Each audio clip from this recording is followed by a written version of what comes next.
हे एक power of attorney आहे जी शीतल तेजवानी आणि पार्थ अजित पवार यांच्यामध्ये झालेली ही पॉवर ऑफ अटॉर्नीची कॉपी आहे.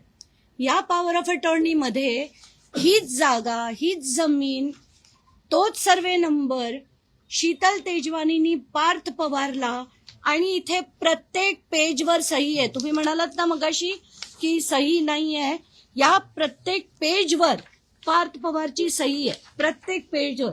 एवढंच नाही तर त्याचा फोटो देखील लावलेला आहे. हा बघा, हा पार्थ पवारचा फोटो देखील आहे, सही देखील आहे, स्टॅम्प देखील आहे, आणि हे नोटराइज्ड कॉपी आहे.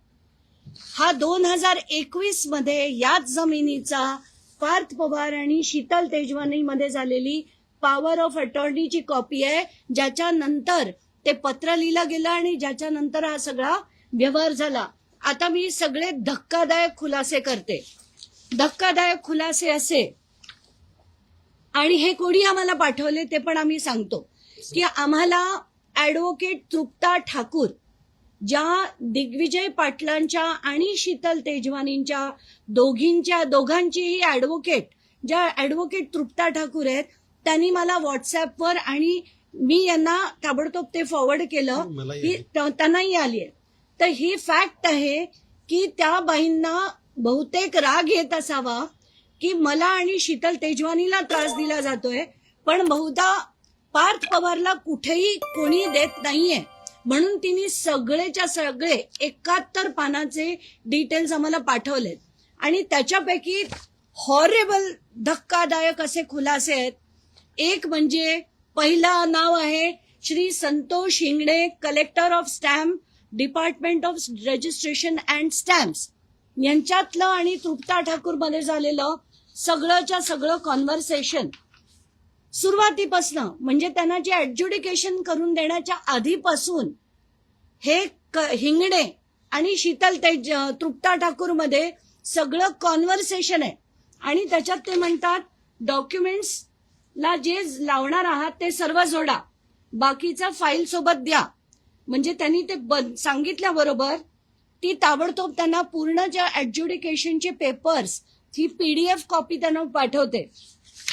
यानंतर सगळं तुम्ही जर बघाल, चॅट आहे त्यांचं, अगदी त्याच्यात वरी आणखी फाईल इन्व्हर्टेड म्हणून सुद्धा त्यांनी पाठवलेलं आहे. फाईल ती पाठवली, आता जी आम्ही ऍडज्युडिकेशनची पाठवली, फाईल दिल्याबरोबर सुद्धा त्यांना कळवलं होतं की हे आम्ही दिलंय.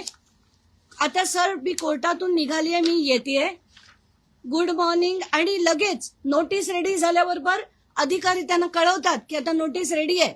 आणि हे कोणासाठी करणार आहे, शीतल तेजवानी का दिग्विजय पाटील का पार्थ पवार? आता पुढे बघा, हा this is the biggest and the most shocking detail. हा जो ऍड्रेस आहे हा ते पाठवतात, आधी व्हॉइस कॉल होतो, मग हा ऍड्रेस पाठवतात. हा ऍड्रेस कोणाचा आहे? पार्थ पवारचा जिजाऊ बंगला.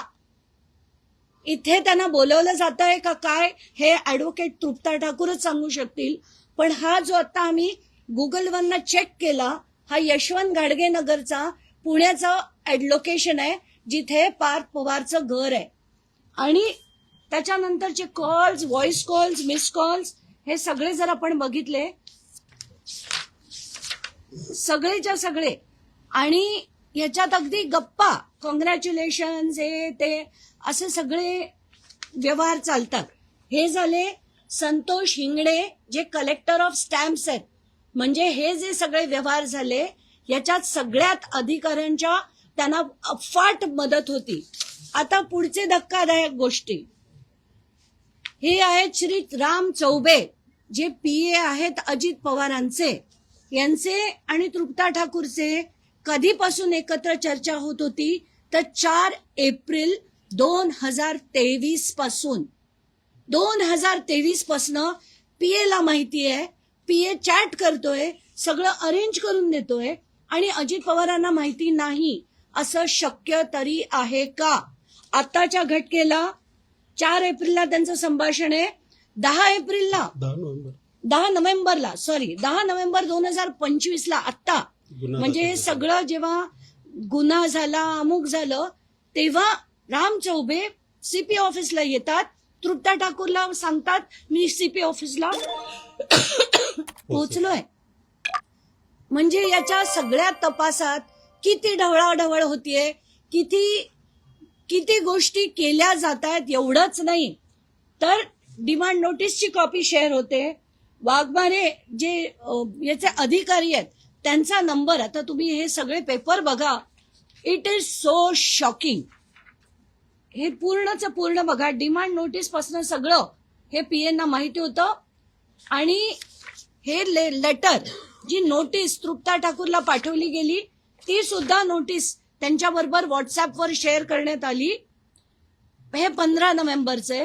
हे सगळे सगळे सगळे डिटेल्स. एवढंच नाही तर हा बघा, ते वाघमारे जे ईओडब्ल्यूचे अधिकारी आहेत त्यांचा नंबर सुद्धा शेअर केला गेलाय.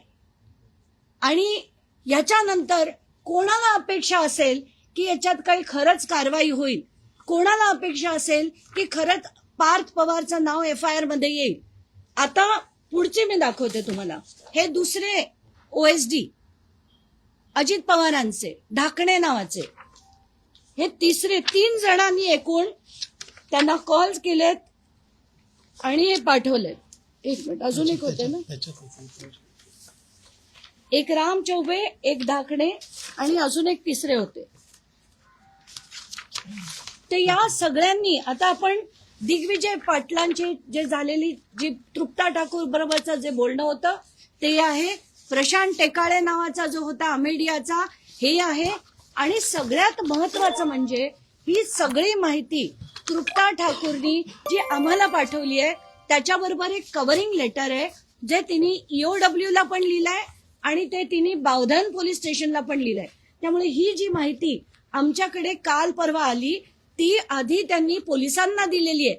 आणि तरीही 18 तारखेपासनं आजपर्यंत, आज तारीख 22, अजून पार्थ पवारचं नाव FIR मध्ये आलेलं नाही. तर आताच्या घटकेला आम्हाला 3 अधिकाऱ्यांचं आहे, ते तिसरं मला वाटतं माझं डॉक्युमेंट राहिलंय, पण 3 अधिकाऱ्यांशी सरळ सरळ बोलणं होतं. आणि इतकं आता हे सगळं शॉकिंग झालंय. गृहमंत्री अजित पवारांना वाचवण्यासाठी हे सगळं करतायत. आणि मला मुख्यमंत्र्यांना, देवेंद्र फडणवीसांना आज आव्हान द्यायचंय की आज तुम्ही ही FIR तुमच्या बावधन पोलीस स्टेशन मधनं आणि EOW कडनं जर मागून पार्थ पवारवर आज केली नाही आणि याच्यात सरळ सरळ 3 OSD 3 अजित पवारांचे आहेत. आणि हे सरळ असताना सुद्धा अजित पवारांचा जर राजीनामा घेतला नाही तर उद्या मी पुण्याला जाऊन मी आणि कुंभार तिथे अर्ज देऊन तात्काळ पार्थ पवारवर तुम्ही ऍक्शन घ्या आणि त्यांचं नाव घाला, ही विनंती नाही, आम्ही इशारा देतोय असं म्हटलं तरी चालेल. आत्ताच्या घटकेला आम्हाला क्लिअर कट पुराव्यानिशी कळलंय की अजित पवारांचा याच्यात सहभाग आहे. ह्या व्यवहार 2021 पासनं पॉवर ऑफ अटॉर्नी, तिथे कोण दिग्विजय पाटील नाही, अमेडिया नाहीये, कोणी नाही, सरळ सरळ शीतल तेजवानी आणि पार्थ पवार मध्ये झालेला हा व्यवहार आहे. याच्यात दुसरं तिसरं कोणी नाही. बाकीची लोक नंतर आली. सगळ्या यंत्रणेची त्यांना साथ होती. कलेक्टर स्टॅम्प्स त्यांची सगळी कारवाई करत होते आणि 3 OSD अजित पवारांचे हे त्याच्यात त्यांना सहभाग होता. हे आता सरळ सरळ दिसते.